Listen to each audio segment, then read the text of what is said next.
Hi viewers, welcome to grandma child channel. அனைவருக்கும் எனது அன்பான வணக்கங்கள். இன்றைக்கு நான் ஸ்ரீலங்கன் ஸ்பெஷல் கேரட் சம்பல் எப்படி செய்கிறேன்னு உங்களுக்கு காட்ட போகிறேன்.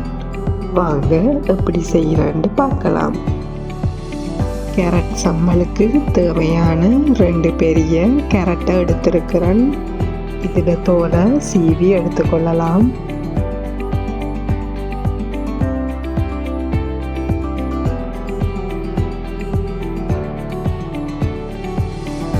இனி வெங்காயத்தை வெட்டி எடுத்துக்கொள்ளலாம். 15 சின்ன வெங்காயங்களை எடுத்திருக்கிறேன். சின்ன சின்ன துண்டா இதையும் கட் பண்ணி எடுத்துக்கொள்வோம்.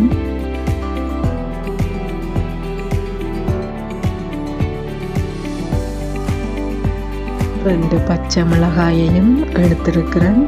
அதையும் சின்ன சின்ன துண்டா வெட்டி எடுத்துக்கொள்ள வேணும்.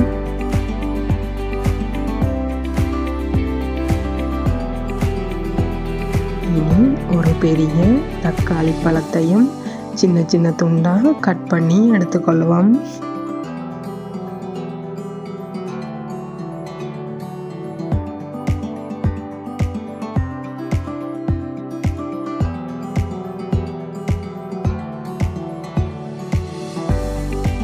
இனி கேரட்டை ஸ்க்ரேப் பண்ணி எடுத்துக்கொள்வோம். நல்ல மெல்லிசா ஸ்க்ரேப் பண்ணி எடுத்துக்கொள்ள வேணும். ஸ்க்ரேப்பர் இல்லாட்டிக்கு மெல்லிய துண்டுகளாக வெட்டியும் எடுத்துக்கொள்ளலாம்.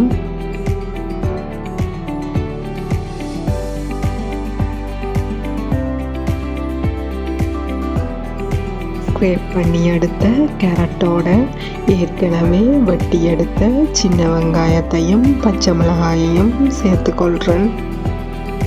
அதோட சின்ன சின்னதாக வெட்டி எடுத்த தக்காளியையும் சேர்த்துக்கொள்வோம். 2 டேபிள் ஸ்பூன் தேங்காய் பூவையும் இதோட சேர்த்துக்கொள்ளலாம். 1/4 டீஸ்பூன் உப்பையும் சேர்த்து அதோட ஒரு பாதி எலுமிச்சம்பழத்தையும் பிழிஞ்சு விட்டுக்கொள்வோம். எல்லாத்தையும் இனி நல்லா மிக்ஸ் பண்ணி விட்டுக்கொள்ள வேணும். 2-3 மெத்தடில் ஸ்ரீலங்கன் ஸ்டைல் கேரட் சம்பல் செய்து கொள்ள இயலும். அதில் ஒரு மெத்தட்டை நான் உங்களுக்கு காட்டியிருக்கிறேன். தேங்காய் பூ போட்டு செய்யும்போது இதோட டேஸ்ட்டே சூப்பராகவும் டிஃப்ரெண்ட்டாகவும் இருக்கும். எல்லாம் மிக்ஸ் பண்ணி கேரட் சம்பல் ரெடி ஆயிட்டுது. இனி சர்வ் பண்ணி எடுத்துக்கொண்டா சரி. வாவ், சூப்பர் டேஸ்டியான ஸ்ரீலங்கன் ஸ்டைல் கேரட் சம்பல் ரெடி ஆயிட்டுது. இதை நீங்களும் ட்ரை பண்ணி பார்த்துட்டு உங்களோட கமெண்ட்ஸை எனக்கு போட்டு விடுங்க வியூவர்ஸ். நன்றி, வணக்கம்.